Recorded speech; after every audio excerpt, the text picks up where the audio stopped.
Hello everyone, in our tutorial today, I'm going to show you how to get shaders on Roblox. But before anything else, I want you to simply download the following. So we need a mega file, Ansel folder, and also we need this NVIDIA profile inspector. And these links will be put in the description down below, so kindly check. So tap this button download, and as you can see here, we have Ansel.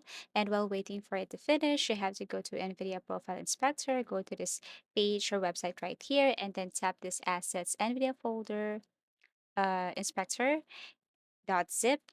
Okay, so download both. As you can see, I am currently downloading Ansel folder and NVIDIA Profile Inspector.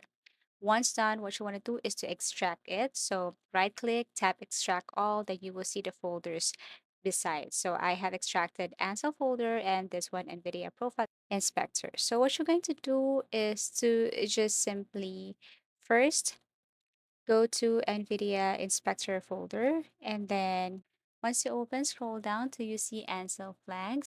Now you have to make sure that this one is allowed and then click apply changes at the top right corner.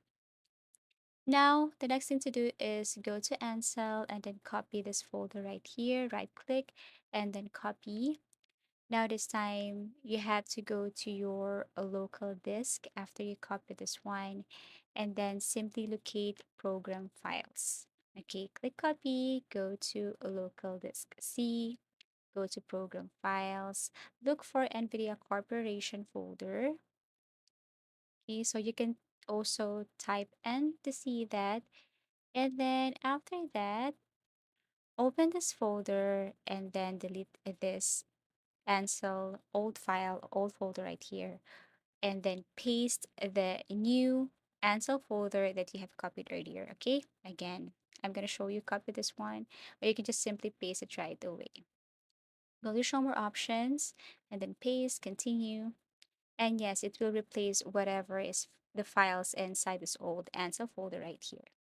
So yeah, that's it. And then once done, you can now simply open your Roblox.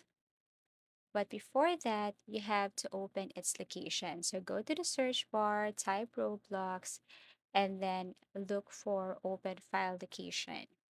Once you found its location, you have to open Roblox again and then right click this one and then open file location. Other file location, what you want to do is to simply locate this Roblox player beta, right click and then kindly rename this as Euro Truck 2. Okay, so kind of look for rename and then type Euro Truck 2. And then after that, press enter. Now what you want to do is to create a shortcut for this. You can drag this below to create a shortcut. Once done, you can now open. And then once you open this Roblox, this shortcut Roblox, then you can probably use this. Now join any game, press Alt and F3 together, and this one will pop up. So this is what it looks like, and all you have to do is simply select whatever you wish. Thank you for watching and see you again in our next videos.